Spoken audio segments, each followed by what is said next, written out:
সুপ্রিয় শিক্ষার্থী, আমাদের সরকারি সরোয়ার্দী কলেজ কর্তৃক আয়োজিত নির্ধারিত অনলাইন লাইভ ক্লাসে তোমাদের স্বাগত জানাচ্ছি। আজকে শিডিউল অনুযায়ী তোমাদের রসায়ন ক্লাস। সুপ্রিয় শিক্ষার্থী, চলমান করোনা পরিস্থিতিতে তোমরা ঘরে আছো, সুস্থ আছো এবং সুস্থ থাকো, ঘরে থাকো, স্বাস্থ্যবিধি মেনে চলো এবং স্থানীয় প্রশাসনের নির্দেশনা মেনে চলো।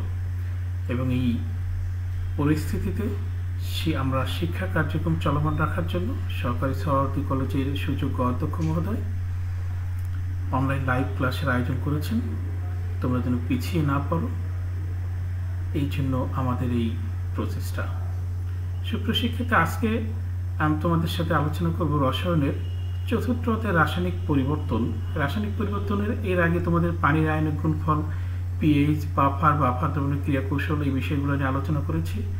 আজকে তোমাদের তার পরের অংশ রাসায়নিক বিক্রিয়ায় তাপের পরিবর্তন, অর্থাৎ রাসায়নিক বিক্রিয়ায় তাপের যে পরিবর্তন ঘটে সেই বিষয়টা নিয়ে আলোচনা করবো, অর্থাৎ এই অধ্যায়ের শেষ পাঠ। তোমরা জানো যে শক্তির নিত্যতা সূত্র বলে একটা কথা আছে, অর্থাৎ যে কোনো বিক্রিয়ায় শক্তির যে নিত্যতা সূত্র আছে সেই সূত্র অনুযায়ী যে শক্তি এক রূপ থেকে অন্য রূপে পরিবর্তিত হতে পারে, কিন্তু একে অপরকে কখনো, অর্থাৎ শক্তিকে কখনো সৃষ্টি বা ধ্বংস করা যায় না। শক্তি শুধুমাত্র কি হয়, এক রূপ থেকে অন্য রূপে পরিবর্তন হতে পারে। সুপ্রিয় শিক্ষার্থী, আমাদের এই যে রাসায়নিক বিক্রিয়ায় তাপের পরিবর্তন, অর্থাৎ রাসায়নিক পরিবর্তন যেটাকে আমরা বলি, অর্থাৎ যে পরিবর্তনে পদার্থের বাহ্যিক অবস্থার পরিবর্তনের সাথে সাথে অভ্যন্তরীণ গঠনের পরিবর্তন হয় এবং নতুন ধর্ম বিশিষ্ট নতুন পদার্থ উৎপন্ন হয়, সেই পরিবর্তনকে আমরা কি বলবো, রাসায়নিক পরিবর্তন বলি। এবং রাসায়নিক পরিবর্তনে অবশ্যই তাপের পরিবর্তন ঘটবে, হয় তাপের শোষণ ঘটবে অথবা তাপের বর্জন ঘটবে। সেই তাপের শোষণ বা বর্জনের উপর ভিত্তি করে আমরা রাসায়নিক বিক্রিয়াকে আমরা রাসায়নিক পরিবর্তনকে আমরা দুই ভাগে ভাগ করতে পারি, বা রাসায়নিক বিক্রিয়াকে দুই ভাগে, একটা হচ্ছে আমাদের তাপ উৎপাদী পরিবর্তন এবং আর একটা হচ্ছে আমাদের তাপহারী পরিবর্তন। এবং আমরা দেখবো যে তাপ উৎপাদী এবং তাপহারী পরিবর্তন এই বিষয়টি নিয়ে আলোচনা করব। তাহলে তাপ উৎপাদী বিক্রিয়া বা তাপ উৎপাদী পরিবর্তন আমরা যাই বলি, যে রাসায়নিক পরিবর্তনের ফলে তাপ শক্তি উৎপন্ন, অর্থাৎ যে রাসায়নিক বিক্রিয়ায় তাপ উৎপন্ন হয় এবং বিভিন্ন অঞ্চলে তাপমাত্রা বৃদ্ধি পায়, অর্থাৎ সেই বিক্রিয়া অঞ্চল, যে এরিয়াতে বিক্রিয়াটা ঘটে সেই এরিয়ায় তাপমাত্রা বৃদ্ধি পায় এবং বিক্রিয়া অঞ্চলে তাপমাত্রা বৃদ্ধি পায়, তাকে আমরা কি বলবো, তাপ উৎপাদী বিক্রিয়া বলবো। আমরা একটা উদাহরণের সাহায্যে যদি দেখি, এই যে কার্বন, এই যে কার্বন গ্রাফাইটকে আমরা অক্সিজেন দ্বারা পোড়াচ্ছি, পোড়ায় কি হচ্ছে, কার্বন ডাই অক্সাইড। এই বিক্রিয়ায় এই তাপ উৎপন্ন হচ্ছে, অর্থাৎ এই বিক্রিয়ায় 393.4 কিলোজুল পার মোল, অর্থাৎ প্রতি মোলে এই পরিমাণ তাপ উৎপন্ন হচ্ছে। তাহলে তাপ উৎপাদী বিক্রিয়া কি, যে রাসায়নিক পরিবর্তনের ফলে তাপ শক্তি উৎপন্ন, অর্থাৎ তাপ উৎপন্ন হয়, সেটাকে আমরা তাপ উৎপাদী পরিবর্তন বলবো। আমরা এই যে তাপ উৎপাদী বিক্রিয়ার বৈশিষ্ট্য দেখি, আমরা যে তাপ উৎপাদন রাসায়নিক পরিবর্তনের মোট এনথালপি বিক্রিয়কের মোট এনথালপি অপেক্ষা কম।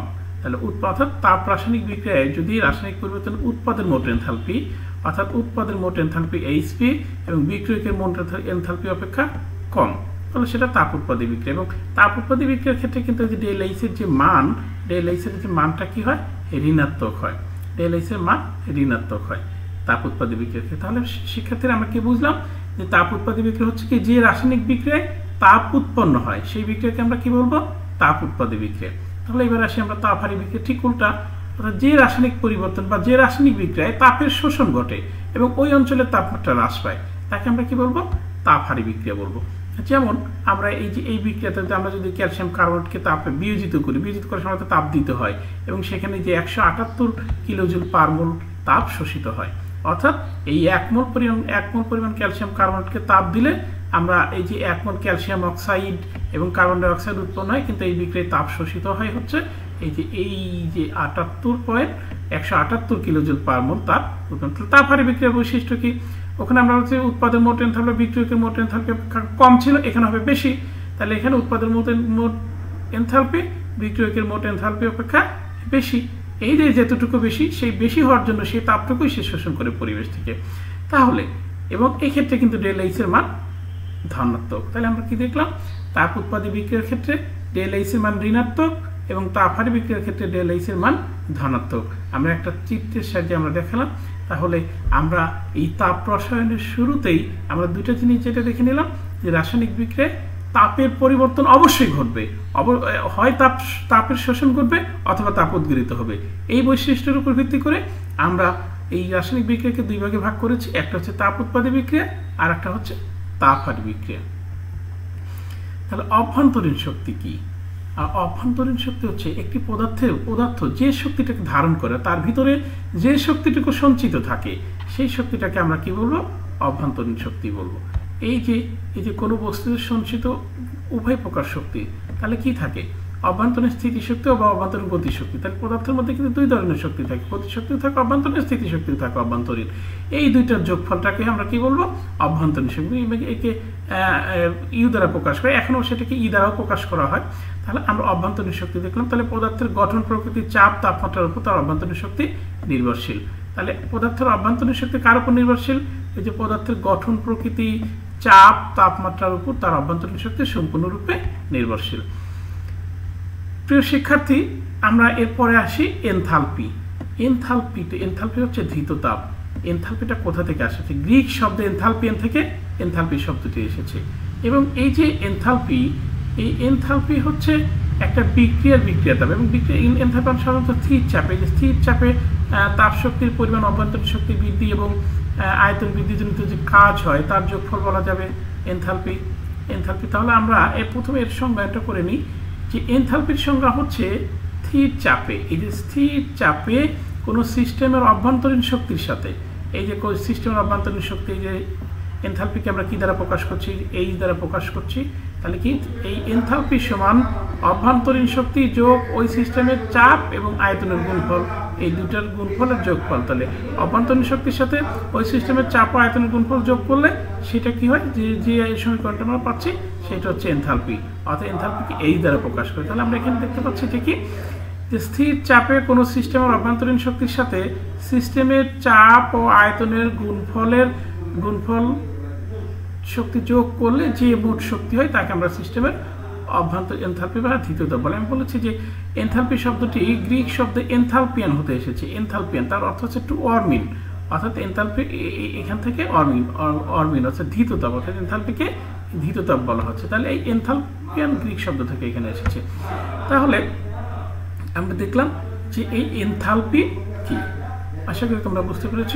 তাহলে বিক্রিয়াতাপ বা এনথালপির যে পরিবর্তন, একটি রাসায়নিক বিক্রিয়ার তাপের পরিবর্তন কেন হয় বা কিভাবে হয় সেটা আমরা দেখাবো। তার আগে আমরা বিক্রিয়াতাপটা কি, অর্থাৎ কোনো রাসায়নিক বিক্রিয়ায় আমরা যদি বই এসেছে কোনো বিক্রিয়ার সমতাকৃত সমীকরণ মতে একটা রাসায়নিক বিক্রিয়া দেবে, যেমন এই বিক্রিয়া এটা একটা সমতাকৃত সমীকরণ আছে, বিক্রিয়ক সময়ের সাংখ্যানুপাতিক মোল পরিমাণের সম্পূর্ণরূপে বিক্রিয়ার ফলে যে তাপ বা এই যে উৎপন্ন বা শোষিত তাপের পরিমাণকে বিক্রিয়াতাপ বলে।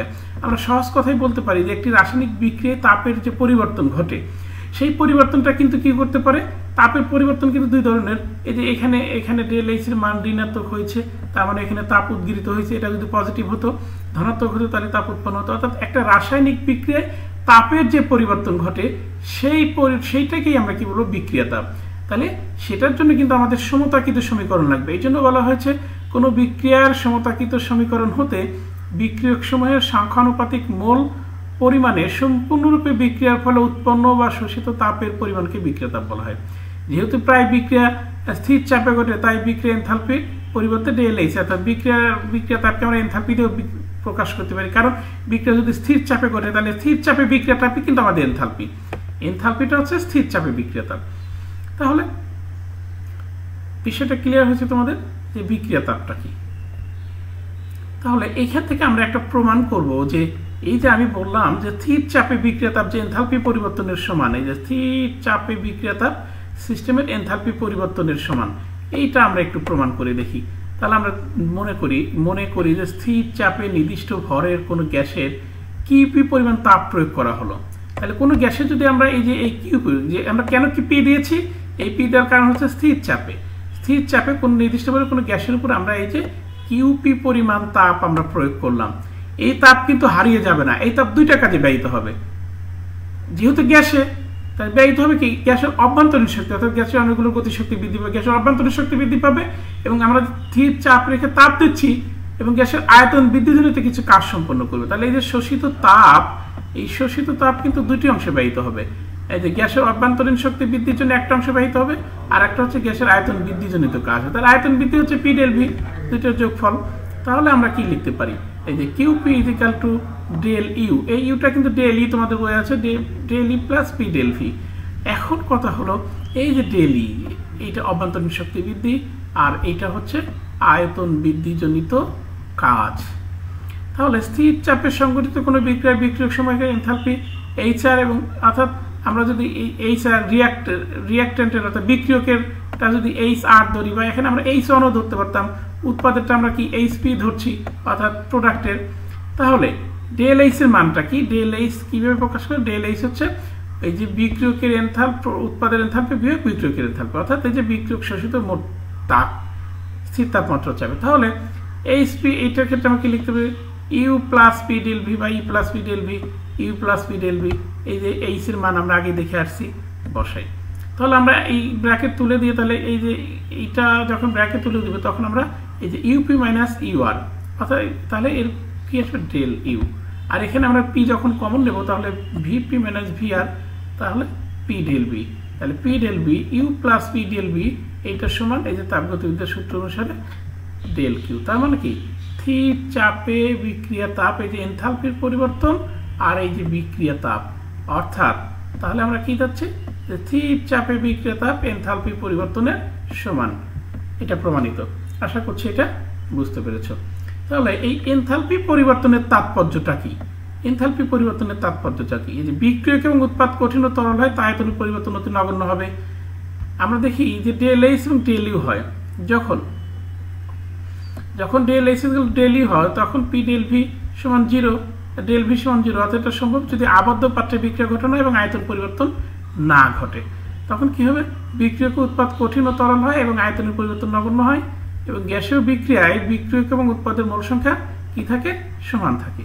সেই ক্ষেত্রে কি হতে পারে, del H is equal to del U, অর্থাৎ এনথালপি পরিবর্তন সমান অভ্যন্তরীণ শক্তির পরিবর্তন। আবার যদি আমরা এইটা দেখি, এইটা আমরা দেখি যদি del H greater than del U হয় তখন এই ডেল ভির মান কি হবে, ধনাত্মক হবে। এই ধরনের বিক্রিয়া হচ্ছে এই যে বিক্রিয়া, অর্থাৎ এই গ্যাসীয় বিক্রিয়া ঘটে এবং উৎপাদের মোল সংখ্যা বিক্রিয়কের মোল সংখ্যার চেয়ে এখানে বেশি হবে। আবার যদি উল্টাটা হয় del H less than del U, তাহলে ডেল ভি কি হবে, ঋণাত্মক হবে, অর্থাৎ এখানে বিক্রিয়কের মোল সংখ্যা কি হবে, উৎপাদের মোল সংখ্যা অপেক্ষা বেশি হবে। তাহলে আশা করি এই বিষয়টা বুঝতে পেরেছ। আমরা এরপরে আসি এই যে বিক্রিয়া তাপ, বিক্রিয়া তাপ আসলে কোথা থেকে আসে। আমরা কি জানি, একটি রাসায়নিক বিক্রিয়ায় বন্ধন ভাঙে এবং বন্ধন গড়ে, অর্থাৎ বিক্রিয়ক অণুতে বন্ধন ভাঙবে এবং উৎপাদ অণুতে কি হবে, বন্ধন গড়বে। এই যে বিক্রিয়ক অণুতে বন্ধন ভাঙে, এই বন্ধন ভাঙার জন্য কি করতে হয়, আমাদের তাপ শক্তি দিতে হয়, এবং বন্ধন গড়ার জন্য কি করতে হয়, বন্ধন গড়লে কি হয়, তাপ উৎপন্ন হয়। যদি বিক্রিয়ক অণুতে বন্ধন ভাঙার শক্তি, বন্ধন ভাঙার সময় যে পরিমাণ শক্তি আমার লাগবে, যে পরিমাণ শক্তি আমি প্রয়োগ করব, উৎপাদ অণুতে যদি বন্ধন গঠিত হয়ে তার চেয়ে বেশি পরিমাণ শক্তি উৎপন্ন হয়, অর্থাৎ বন্ধন ভাঙার শক্তি লেস দ্যান বন্ধন গড়ার শক্তি, গড়ার ক্ষেত্রে নির্গত শক্তি। তার মানে কি, আমি যতটুকু তাপ দিয়েছি তার চেয়ে বেশি পরিমাণ তাপ আমার বিক্রিয়া থেকে নির্গত হয়েছে, এই যে অতিরিক্ত তাপটা নির্গত হলো এইটাই হচ্ছে বিক্রিয়া তাপ, অর্থাৎ এটা হচ্ছে তাপ উৎপাদী বিক্রিয়ার বিক্রিয়া তাপ। আবার আমি বন্ধন গড়ার ক্ষেত্রে, বন্ধন ভাঙার ক্ষেত্রে যে পরিমাণ আমি তাপ দিলাম, বন্ধন যখন উৎপন্ন হলো দেখা গেল কি যে তার চেয়ে কম পরিমাণ তাপ উৎপন্ন হয়েছে। তার মানে কি, আমি যে পরিমাণ তাপ শক্তি দিলাম সেই পরিমাণ তাপ উৎপন্ন হলো না, অর্থাৎ তাপের ঘাটতি সৃষ্টি হলো। এটা হচ্ছে তাপারি বিক্রিয়া। তাহলে আবার অভ্যন্তরীণ শক্তির মাধ্যমে আমরা বিষয়টা ব্যাখ্যা করতে পারি যে কোনো রাসায়নিক বিক্রিয়া যখন বিক্রিয়কের অভ্যন্তরীণ শক্তি অপেক্ষা উৎপাদন অভ্যন্তরীণ শক্তি কম হয় তখন বিক্রিয়া তাপ উৎপন্ন হয়, বিক্রিয়া তাপ নির্গত। কেন এই বিষয়টা এরকম, কারণ আমার বিক্রিয়কের মধ্যে যে পরিমাণ অভ্যন্তরীণ শক্তিটা ছিল আমার উৎপাদের মধ্যে গিয়ে কিন্তু আমি ওই পরিমাণ অভ্যন্তরীণ শক্তি যখন না পাবো, তারপরে আমার কথা হচ্ছে যে শক্তি তো নিঃশেষ হবে না, তাহলে এই অভ্যন্তরীণ শক্তিটা কোথায় গেল, এই অভ্যন্তরীণ শক্তিটা তাপে পরিবর্তিত হয়েছে। তাহলে এই যে অভ্যন্তরীণ শক্তিটা তাপে পরিবর্তিত হয়েছে, এই অতিরিক্ত যে তাপে পরিবর্তিত সেটা হচ্ছে তাপ, সেই তাপটুকু নির্গত হচ্ছে, সেটা হচ্ছে তাপ উৎপাদী বিক্রিয়া। আবার যদি উল্টাটা ঘটে উল্টাটা ঘটে। আবার যখন এই যে বিক্রিয়কের অভ্যন্তরীণ শক্তি অপেক্ষা উৎপাদন অভ্যন্তরীণ শক্তি বেশি হয়, অর্থাৎ বিক্রিয়ক অণুতে যে অভ্যন্তরীণ শক্তি আছে সেটা বিক্রিয়া করার পরে আমি যে উৎপাদ পাচ্ছি সেই উৎপাদন অভ্যন্তরীণ শক্তি বেশি, তাহলে এই যে উৎপাদন অভ্যন্তরীণ শক্তি বেশি সে কোথা থেকে এই শক্তিটা পেল? তাহলে বিক্রিয়ার স্থল থেকে বা বিক্রিয়ার পাত্র পরিবেশ থেকে বিক্রিয়ার পাত্র থেকে সেই তাপটা সে শোষণ করে নিল। অর্থাৎ এই যে তাপ শোষণ করে নেওয়া এটা হচ্ছে তাপশোষী বিক্রিয়া বা তাপহারী বিক্রিয়া। তাহলে আমরা বলতে পারি যে বিক্রিয়কের অভ্যন্তরীণ শক্তি গ্রেটার দ্যান উৎপাদন অভ্যন্তরীণ শক্তি, সেটা হচ্ছে কি আমাদের তাপ উৎপাদী বিক্রিয়া। এই যে তাপ উৎপাদী বিক্রিয়া এবং এই যে বিক্রিয়কের অভ্যন্তরীণ শক্তি লেস দ্যান, এই বিক্রিয়কের অভ্যন্তরীণ শক্তি লেস দ্যান উৎপাদন অভ্যন্তরীণ শক্তি, সেটা হচ্ছে তাপহারী বিক্রিয়া। তাহলে আমরা এই যে রাসায়নিক বিক্রিয়ায় যে তাপের পরিবর্তন ঘটে সেটা দুইটা বিষয়ের মধ্যে ব্যাখ্যা করলাম। একটা হচ্ছে বন্ধন ভাঙার শক্তি এবং বন্ধন গড়ার নির্গত শক্তির মাধ্যমে, আর একটা হচ্ছে বিক্রিয়ক এবং উৎপাদন অণুসমূহের অভ্যন্তরীণ শক্তির মাধ্যমে।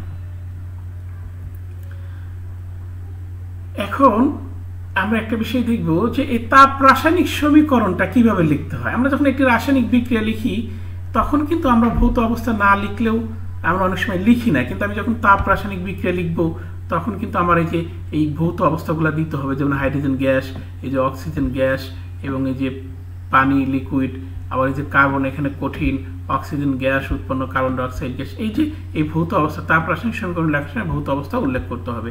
এই যে দুটি তাপ উৎপাদী বিক্রিয়া অর্থাৎ তাপ রাসায়নিক সমীকরণ এই যে বিক্রিয়কে ভৌত অবস্থা নির্দেশ করা অত্যাবশ্যক।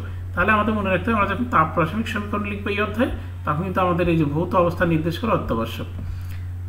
তাহলে আমরা কি যে কঠিনকে আমরা এই যে এস কঠিন পদার্থকে আমরা সাধারণত এস দ্বারা প্রকাশ করি, লিকুইড হলে আমরা এল দ্বারা প্রকাশ করি, গ্যাস হলে জি দ্বারা প্রকাশ করি, কিংবা ভ্যাপর দ্বারা প্রকাশ করা যায়, এবং তরল হলে জলীয় দ্রবণ হলে আমরা অ্যাকুয়াস ব্যবহার করি। শুধু লিকুইড হলে এল এবং তরল হলে আমরা অ্যাকুয়াস ব্যবহার করি। এই যে আমরা এখানে দেখতে পাচ্ছি। তাহলে বিক্রিয়া তাপ আগেই বলেছি যে একটি রাসায়নিক বিক্রিয়া তাপের যে পরিবর্তন ঘটে এই সংজ্ঞাটা আগে দেওয়া হয়েছে। এই বিক্রিয়া তাপকে আমরা ডেল এই দ্বারা প্রকাশ করবো। এখন আমরা বলবো বিক্রিয়া তাপ এবং প্রমাণ বিক্রিয়া তাপ এই দুইটার মধ্যে কি পার্থক্য। অর্থাৎ একটা রাসায়নিক বিক্রিয়াকে যদি আমি প্রমাণ অবস্থায় ঘটাই তাহলে প্রমাণ অবস্থা বলতে কি বোঝায়? প্রমাণ অবস্থা হচ্ছে এই যে 298 ডিগ্রি কেলভিন এবং 1 ATM চাপে। তাহলে 298 ডিগ্রি কেলভিন মানে কি 25 ডিগ্রি সেলসিয়াস তাপমাত্রা। এই যে প্রমাণ অবস্থা, এই প্রমাণ অবস্থায় যদি আমরা কোনো বিক্রিয়া ঘটাই সেই বিক্রিয়ার যে তাপ উৎপন্ন হবে এই যে এই তাপটাকে আমরা কি বলবো? প্রমাণ বিক্রিয়া তাপ। তাহলে সুপ্রিয় শিক্ষার্থী, বিক্রিয়া তাপ বা এনথালপি এবং প্রমাণ বিক্রিয়া তাপ দুইটা কিন্তু বিষয়টা একই। আচ্ছা, বিক্রিয়া তাপকে কখন আমরা বিক্রিয়া এনথালপি বলবো? যদি বিক্রিয়াটাকে স্থির চাপে ঘটানো হয় তখন সেটাকে আমরা কি বলবো? বিক্রিয়া এনথালপি। বিক্রিয়া তাপ এবং বিক্রিয়া এনথালপির মধ্যে কিন্তু সূক্ষ্ম পার্থক্য আছে। তাহলে আমরা দেখলাম প্রমাণ বিক্রিয়া তাপ এবং বিক্রিয়া তাপ। তাহলে প্রমাণ বিক্রিয়া তাপ এবং বিক্রিয়া তাপের মধ্যে পার্থক্য কি? প্রমাণ বিক্রিয়া তাপে হচ্ছে যে বিক্রিয়াটা প্রমাণ অবস্থায় ঘটাতে হবে, অর্থাৎ 25 ডিগ্রি সেলসিয়াস তাপমাত্রা হবে, 298 কেলভিন তাপমাত্রায় এবং 1 ATM চাপে বা 1 অ্যাটমসফিয়ার চাপে। এরপরে আসি আমরা এই যে বিভিন্ন ধরনের তাপের সংজ্ঞায়ন করছি। দহন তাপ, তাহলে নির্দিষ্ট তাপমাত্রায় ও 1 ATM চাপে। তাহলে এই যে দহন এনথালপি বা দহন তাপ, নির্দিষ্ট তাপমাত্রায় ও 1 ATM চাপে, মানে এখানে স্থির চাপে যেন এটাকে এনথালপি বলা যাবে।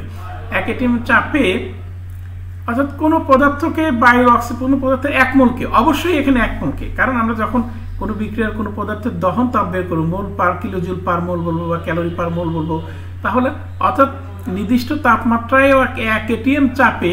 এই যে এখানে কিন্তু সংজ্ঞার মধ্যে আমরা পরিষ্কার বলে দিচ্ছি যে নির্দিষ্ট তাপমাত্রায় ওই 1 ATM চাপে কোনো মৌলিক বা যৌগিক পদার্থকে কি দ্বারা? অক্সিজেনের সম্পূর্ণভাবে দহন করলে এনথালপির যে পরিবর্তন ঘটে তাকে আমরা দহন তাপ বলবো। কিন্তু তাকে আমরা দহন তাপ বা দহন এনথালপি, এখানে আমরা দহন তাপকে দহন এনথালপি বলতে পারছি।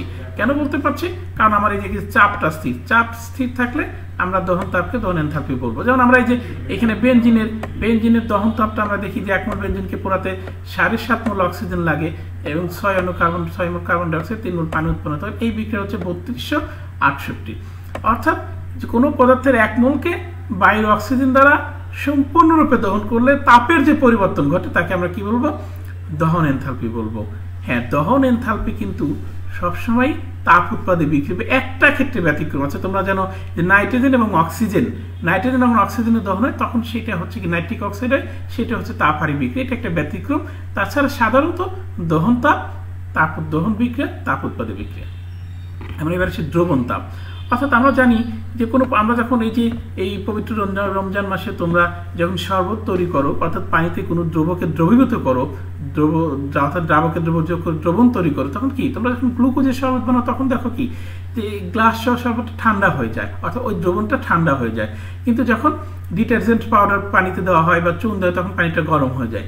এই যে দ্রবণ তাপ, তাহলে দ্রবণ তাপ দুই ধরনের আছে, দ্রবণ তাপ ধনাত্মক হতে পারে, দ্রবণ তাপ ঋণাত্মক হতে পারে, অর্থাৎ তাপ শোষণও করতে পারে, তাপের উদ্গীরণও করতে পারে। তাহলে আমরা যদি বলি যে একটি নির্দিষ্ট তাপমাত্রায় যথেষ্ট পরিমাণ দ্রাবকে 1 মোল দ্রবকে দ্রবীভূত করে যদি দ্রবণ প্রস্তুত করা হয় এবং তাতে যদি আরো দ্রব যোগ করলেও তাপের কোনো পরিবর্তন না ঘটে, তাকে যায়, তাহলে প্রস্তুতকৃত দ্রবণ তাপের পরিবর্তন ঘটে, তাকে দ্রবণ তাপ বলে। অর্থাৎ বিষয়টা যথেষ্ট পরিমাণ দ্রাবকের কনসেপ্টটা হচ্ছে এটা যে আমরা 1 মোল দ্রব যোগ করে দ্রবীভূত করব, একটা নির্দিষ্ট পরিমাণ দ্রাবক যোগ করে, কিন্তু দ্রাবক আরো বেশি যোগ করলেও তাপের আর কোনো পরিবর্তন হবে না। তখন ওই যে পর্যন্ত যোগ করার পর আরো দ্রাবক যোগ করলেও তাপের আর পরিবর্তন হবে না, ওইটাকে আমরা বলছি যথেষ্ট পরিমাণ দ্রাবক। অর্থাৎ একটি নির্দিষ্ট তাপমাত্রায় কোনো দ্রবের 1 মোলকে যথেষ্ট পরিমাণ দ্রাবকে দ্রবীভূত করে দ্রবণ প্রস্তুত করলে তাপের যে পরিবর্তন ঘটে, তাকে আমরা কি বলবো? দ্রবণ তাপ বলবো। আমরা উদাহরণ হিসেবে আমরা দেখি যে এই যে 1 মোল অনার্দ্র কপার সালফেট পর্যাপ্ত পানিতে দ্রবীভূত হওয়ার পর 60.04 পরিমাণ তাপ উৎপন্ন হয়। এই যে তাহলে কপার সালফেটের দ্রবণ তাপ হচ্ছে আমাদের 66.04, এই তাপ উৎপন্ন হয়েছে, এটা হচ্ছে কপার সালফেটের দ্রবণ তাপ। এবার আমরা সেই প্রমাণ গঠন এনথালপি। আমরা এই যে গঠন এনথালপি এবং প্রমাণ গঠন এনথালপি দুটো বেসিক্যালি একই জিনিস। অর্থাৎ যখন আমি আগেই বলেছি বিক্রিয়া তাপ এবং প্রমাণ বিক্রিয়া তাপ, যখন আমরা প্রমাণ অবস্থায় বিক্রিয়া করাবো তখন প্রমাণ শব্দটা আসবে, অন্যথায় কিন্তু আমরা যে কোনো তাপমাত্রায় ঘটালে সেটা কিন্তু প্রমাণ আসবে না। তাহলে আমরা প্রমাণ গঠন এনথালপি, গঠনটা কি? কোনো পদার্থকে আমরা উৎপন্ন করবো, যেমন কার্বন ডাই অক্সাইডকে যদি আমরা উৎপন্ন করি, তাহলে কার্বন ডাই অক্সাইডের উপাদান মৌল কি? কার্বন এবং অক্সিজেন। তাহলে কার্বন ডাই অক্সাইড কি? তার উপাদান মৌল কার্বন এবং অক্সিজেন থেকে উৎপন্ন করতে তাপের যে পরিবর্তন ঘটবে সেটা হচ্ছে কি? গঠন তাপ। সেটাকে আমরা কি বলবো? গঠন এনথালপি বা গঠন তাপ। তাহলে এই এনথালপি যখন তার চাপ স্থির থাকবে তখনই আমরা, তাহলে প্রমাণ অবস্থায় কোনো যৌগের উপাদান মৌল, কোনো যৌগের 1 মোলকে কিন্তু সেই যৌগের 1 মোল উৎপাদন করে এনথালপি যে পরিবর্তন করে তাকে যৌগটির প্রমাণ গঠন এনথালপি বা প্রমাণ গঠন তাপ আমরা বলি।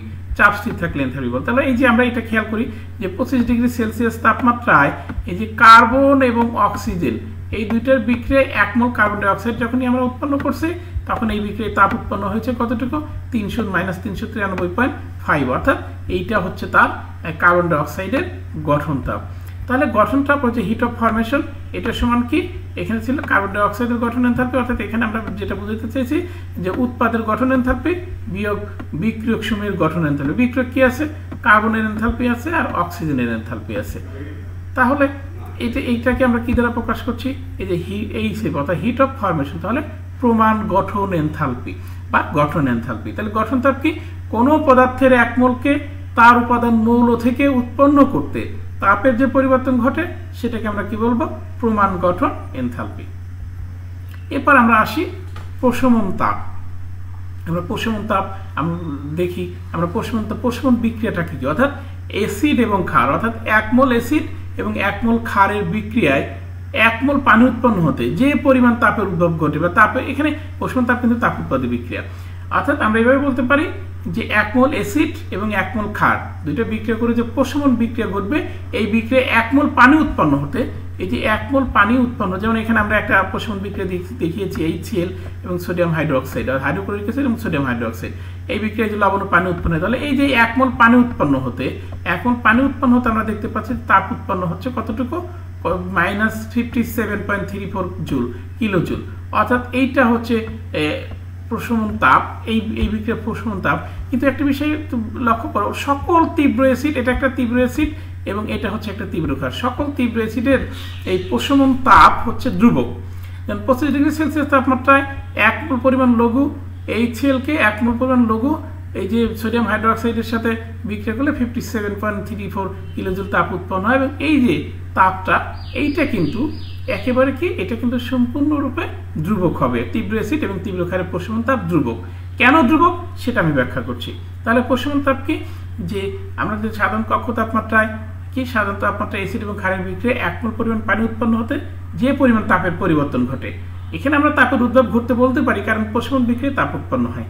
তাহলে যে পরিমাণ তাপের উদ্ভব ঘটে তাকে আমরা প্রশমন তাপ বলবো। তাহলে প্রশমন বিক্রিয়া একটি তাপ উৎপাদী বিক্রিয়া। এখন আমি যে কথাটা তোমাদের বললাম যে এই যে আমরা একটা প্রশ্ন, এই প্রশ্নটা তোমাদের প্রায় পরীক্ষা সব তীব্র অ্যাসিড এবং তীব্র ক্ষারের প্রশমন তাপের মান সমান এবং তা 57.3 কিলোজুল। কেন এটা, কারণ কি আমরা জানি কি, আরহেনিয়াস যে তত্ত্ব আছে যে অ্যাসিড ও ক্ষারের আয়নিক তত্ত্ব সব তীব্র অ্যাসিড এবং তীব্র ক্ষার লঘু জলীয় দ্রবণের সম্পূর্ণরূপে আয়নিত। অর্থাৎ এই যে আমার তীব্র অ্যাসিড এটা জলীয় দ্রবণের সম্পূর্ণ, অর্থাৎ 1 মোল হাইড্রোজেন আয়ন উৎপন্ন করে, অর্থাৎ জলীয় দ্রবণের সম্পূর্ণরূপে বিয়োজিত হয়ে হাইড্রোজেন আয়ন উৎপন্ন করে তুল্য পরিমাণ। আবার এই যে তীব্র ক্ষার এটা জলীয় দ্রবণের সম্পূর্ণরূপে বিয়োজিত হয়ে সোডিয়াম হাইড্রোক্সাইড উৎপন্ন করে, সোডিয়াম হাইড্রোক্সাইড বিয়োজিত সোডিয়াম আয়ন এবং এই যে হাইড্রোক্সাইড উৎপন্ন করছে। এবং এটা যখন বিক্রিয়া ঘটে, প্রকৃতপক্ষে বিক্রিয়া কার ঘটে, এই হাইড্রোজেন আয়নের সাথে ক্লোরিন আয়নের বিক্রিয়া ঘটবে এবং সোডিয়াম আয়নের সাথে এই হাইড্রোক্সাইড আয়নের বিক্রিয়া ঘটবে। এই বিক্রিয়ায় কি হচ্ছে, সোডিয়াম ক্লোরাইড উৎপন্ন হচ্ছে আর উৎপন্ন হচ্ছে পানি। অর্থাৎ এই যে পানি, অর্থাৎ এখানে যে হাইড্রোজেন আয়ন এবং হাইড্রোক্সাইড আয়ন এই দুটো বিক্রিয়া করে যে পানিটা উৎপন্ন হচ্ছে, আমাদের এই যে পানিটা উৎপন্ন হচ্ছে 1 মোল, এই বিক্রিয়ায় যে তাপ উৎপন্ন হয় সেই তাপটাই হচ্ছে আমার এই যে 57.34 কিলোজুল। 57 কারণ হচ্ছে কি, এই তাপটাই হচ্ছে আমার প্রশমন তাপ। কারণ সকল প্রশমন বিক্রিয়ায় সকল তীব্র অ্যাসিড সম্পূর্ণরূপে বিয়োজিত হয়ে এই হাইড্রোজেন আয়ন উৎপন্ন করবে এবং সকল তীব্র ক্ষার সম্পূর্ণরূপে বিয়োজিত হয়ে হাইড্রোক্সাইড আয়ন উৎপন্ন করবে। আসলে তীব্র অ্যাসিড এবং তীব্র ক্ষারের বিক্রিয়া, প্রকৃত বিক্রিয়াটা হচ্ছে হাইড্রোজেন আয়ন এবং হাইড্রোক্সিল আয়ন এই দুইটা সংযুক্ত হয়ে পানি উৎপন্ন করা। এই যে পানিটা উৎপন্ন হচ্ছে, এই পানি উৎপন্ন হওয়ার যে তাপ সেইটাই হচ্ছে প্রশমন তাপ। এই জন্য সকল তীব্র অ্যাসিড এবং তীব্র ক্ষার বিক্রিয়ায় তুল্য যে তাপ প্রশমন তাপ উৎপন্ন হয় সেটা সকল ক্ষেত্রেই ধ্রুবক থাকে। এই ধ্রুবকের মানটা হচ্ছে -57.34 কিলোজুল পার মোল। আশা করি তোমরা বুঝতে পেরেছ। এরপরে আমরা আসি যে অ্যাসিড এবং ক্ষার যে কোনো একটা যদি দুর্বল হয়, এবার আসি আমরা যে এই যে অ্যাসিড কিংবা ক্ষার যে কোনো একটি দুর্বল প্রকৃতির হলে এই প্রশমন তাপের মান স্থির মান থাকে না। কেন স্থির মান থাকবে না, তখন কমে যাবে। কিভাবে কমে যাবে, আমরা কি জানি যে তীব্র অ্যাসিড সম্পূর্ণরূপে বিয়োজিত হয় কিন্তু দুর্বল অ্যাসিড বা দুর্বল ক্ষার আংশিক বিয়োজিত হয়। এই দুর্বল অ্যাসিড বা দুর্বল ক্ষার যেটা আংশিক বিয়োজিত হয়, এই বিক্রিয়ায় সেটা কি করতে হবে, সেটাকে সম্পূর্ণরূপে বিয়োজিত করতে হবে। আর এই সম্পূর্ণরূপে বিয়োজিত করার জন্য যে তাপটা ব্যবহৃত হবে সেই তাপটা কোথা থেকে আসবে, আমার কিন্তু এই প্রশমন আমি বলছি প্রশমন বিক্রিয়া কিন্তু এই তাপটাই উৎপন্ন হবে, এই তাপটাই উৎপন্ন হবে। অর্থাৎ এই যে অ্যাসিটিক অ্যাসিড একটা দুর্বল অ্যাসিড, এটা বিয়োজিত হয়ে কি উৎপন্ন করবে, অ্যাসিটেট আয়ন এবং হাইড্রোজেন আয়ন। আবার সোডিয়াম হাইড্রোক্সাইড আয়ন সম্পূর্ণরূপে বিয়োজিত হয়ে কি করবে, সোডিয়াম আয়ন এবং হাইড্রোক্সিল আয়ন উৎপন্ন করবে। খেয়াল করে এটা উভমুখী বিক্রিয়া, মানে এটা আংশিক বিয়োজিত হয়েছে, আংশিক, সম্পূর্ণ আয়নিত হয় নাই। এই যে খেয়াল কর, এই হাইড্রোজেন আয়ন এবং এই হাইড্রোক্সিল আয়ন দুইটা বিক্রিয়া করে যখন পানি উৎপন্ন হচ্ছে, এই বিক্রিয়াটা কিন্তু এই 1 মোল পানি উৎপন্ন হওয়ার তাপটাই হচ্ছে আমার বিক্রিয়া তাপ, অর্থাৎ এই 57.34 কিলোজুল। তাহলে এই বিক্রিয়ার তাপ তো এই 57.34 কিলোজুল হওয়ার কথা কিন্তু না, ঠিকই উৎপন্ন হয় 57.34 কিলোজুল তাপ ঠিকই উৎপন্ন হয়। কিন্তু এই যে দুর্বল অ্যাসিডটা অবিয়োজিত থাকে বা যে কোনো দুর্বল ক্ষার দিলে যে অবিয়োজিত থাকে, এই উৎপন্ন তাপ থেকে কিছু তাপ এসে এই যৌগটার বিয়োজনের ক্ষেত্রে ব্যবহৃত হয়, এই যৌগটার বিয়োজনের ক্ষেত্রে ব্যবহৃত হয়, তখন সেই তাপ কমে যায়। যেমন এই অ্যাসিটিক অ্যাসিড বিয়োজনের জন্য এই যে 2.2 কিলোজুল তাপ প্রয়োজন হয়। এই যে 2.2 কিলোজুল তাপ প্রয়োজন হলো, সেই তাপটা কোথা থেকে আসলো, আমার মূল 57.34 কিলোজুল থেকে। তাহলে সেখান থেকে তাপটা কমে গেলে হয় 55.14 কিলোজুল। অর্থাৎ অ্যাসিড বা ক্ষারের যে কোনো একটি যদি দুর্বল হয়, তাহলে সেই দুর্বল অ্যাসিড বা ক্ষারকে বিয়োজনের জন্য কিছুটা তাপ ব্যয় হয়। সেই ব্যয়িত তাপটা আসে হচ্ছে আমার উৎপন্ন প্রশমন বিক্রিয়া প্রশমন তাপ থেকে। এই কারণে এই ক্ষেত্রে তাপ প্রশমন তাপ ধ্রুবক মান অপেক্ষা কম হয়। আবার আমরা আসি এখানে যে তীব্র হাইড্রোফ্লোরিক অ্যাসিড, এখানে একটা ব্যতিক্রম আছে। আমি কিন্তু বলেছিলাম যে তীব্র অ্যাসিড এবং তীব্র ক্ষারের পোষণ তাপ ধ্রুবক, কিন্তু এটি একটু ব্যতিক্রম। তীব্র অ্যাসিডের মধ্যে যদি হাইড্রোজেন ফ্লোরাইড বা হাইড্রোফ্লোরিক অ্যাসিড ব্যবহার করি এবং সোডিয়াম হাইড্রোক্সাইড, তাহলে কি হবে, এই পোষণ তাপটা একটু বেশি হবে, এই মান থেকে কিছুটা বেশি হবে, এই মান থেকে কিছুটা বেশি হবে। তার কারণ হলো এই যে আমাদের হাইড্রোফ্লোরিক অ্যাসিড, এই হাইড্রোফ্লোরিক অ্যাসিড বিক্রিয়া করে যে এই ফ্লোরাইড আয়ন উৎপন্ন করে, এই যে দ্রবণে এই উপস্থিত ফ্লোরাইড আয়নের আকার ছোট হওয়ায় এতে চার্জের ঘনত্ব বেশি থাকে। ক্লোরিনের তুলনায় আমরা যখন সোডিয়াম ক্লোরাইড এই Cl ব্যবহার করি হাইড্রোফ্লোরিক অ্যাসিড, সেখানে ক্লোরাইড আয়নের তুলনায় এটার চার্জ ঘনত্ব বেশি। তাই ফ্লোরাইড আয়নের সাথে এই যে ফ্লোরাইড আয়নের সাথে পোলার পানির অণুর মধ্যে সংযোজন ঘটে এবং পানিযোজন বা হাইড্রোজেন খুব ধীরভাবে ঘটে। তখন ধীরভাবে ঘটে তখন কিছু তাপ উৎপন্ন হয় এবং এই তাপ প্রায় 11 কিলোজুলের মতো তাপ উৎপন্ন হয়। এই প্রায় 11 কিলোজুলের মতো তাপ উৎপন্ন হয়, তখন এই 11 কিলোজুল তাপ এর সাথে যোগ হয়, যোগ হলে আমার মোট তাপটা 68 হয়, অর্থাৎ এখানে তাপটা বেড়ে যায়। তাহলে এই বাড়তি তাপটা কোথা থেকে আসলো? বাড়তি তাপটা হচ্ছে হাইড্রোফ্লোরিক অ্যাসিড বিয়োজিত হয়েছে, ফ্লোরাইড আয়ন উৎপন্ন করে।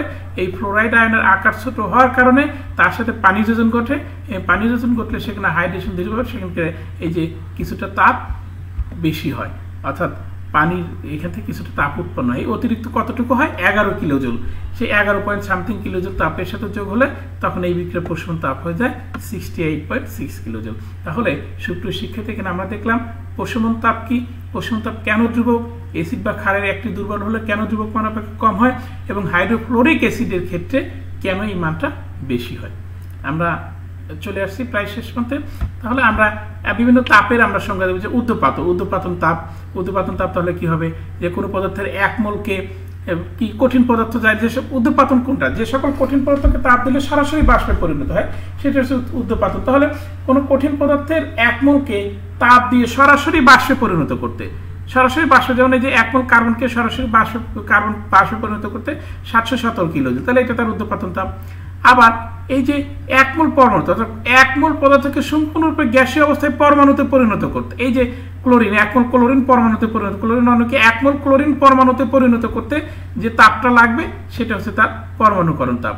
আবার 1 মোল তরল পদার্থকে তার সম্পূর্ণরূপে বাষ্পে পরিণত করতে যে তাপ উৎপন্ন হবে সেটাকে তার বাষ্পীকরণ তাপ। আবার 1 মোল কঠিন পদার্থকে তাকে তরলে পরিণত করতে তাপের যে পরিবর্তন হবে সেটা হচ্ছে আমাদের কি গলন তাপ। তাহলে আমরা কি দেখলাম? ঊর্ধ্বপাতন এনথালপি বা ঊর্ধ্বপাতন তাপ, পরমাণুকরণ এনথালপি বা পরমাণুকরণ তাপ, বাষ্পীকরণ এনথালপি বা বাষ্পীকরণ তাপ, এবং গলন তাপ, গলন এনথালপি। আরো কয়েকটি আছে। তারপরে এই যে গলন এনথালপি দিয়েছি আমি, এই যে আয়নীকরণ এনথালপি, অর্থাৎ কোনো পদার্থ কঠিন মৌলকে তার 1 মোল আয়নে পরিণত করতে তাপের যে পরিবর্তন ঘটে তাকে আয়নীকরণ তাপ। এবং ইলেকট্রন আসক্তি হচ্ছে ওই যে 1 মোল ইলেকট্রন গ্রহণ করে ঋণাত্মক আয়নে পরিণত করতে যে তাপ হবে সেটা হচ্ছে তার ইলেকট্রন আসক্তি তাপ।